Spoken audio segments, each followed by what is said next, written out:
Hey OneLife Kids, I hope you're having a great week. I hope you're still working on Ephesians 4:32. I'd love to see some videos of you guys saying that, get some prizes out to you. Hope you're having a lot of fun this week. Well, this week's story is about Joseph and his brightly colored coat. Well, I've always seen pictures of Joseph wearing this striped coat in rainbow colors, and that's always been the picture that I've seen. But the Hebrew words aren't something we exactly know what they mean. His coat could have been heavily embroidered like my shirt. It could have been woven different colors. We really don't know. What we do know is it was very special, and it made his brothers really, really jealous. So they decided to sell Joseph into slavery. Probably not the best choice they could have made. You've probably all had a time where you wanted to get rid of your brother or sister. They were driving you nuts and you wanted to get rid of them. Joseph's brothers decided to actually do it, and they sold him into slavery in Egypt.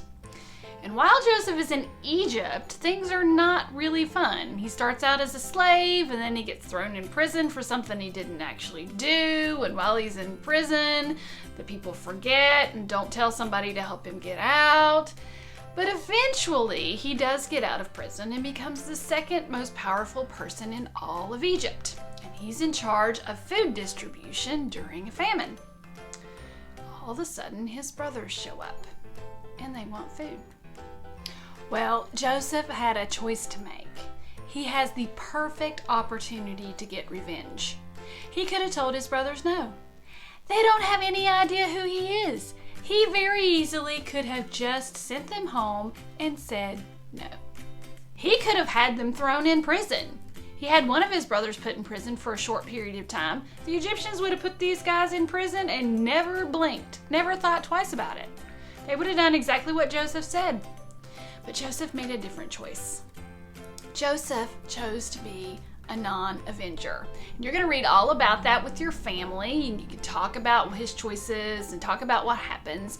But Joseph chose not to get revenge. And that's part of why he's one of God's heroes.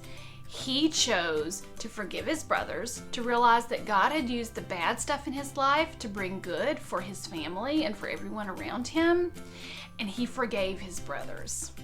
And they got to rebuild their family, and he got to see his father that he hadn't seen for a really long time.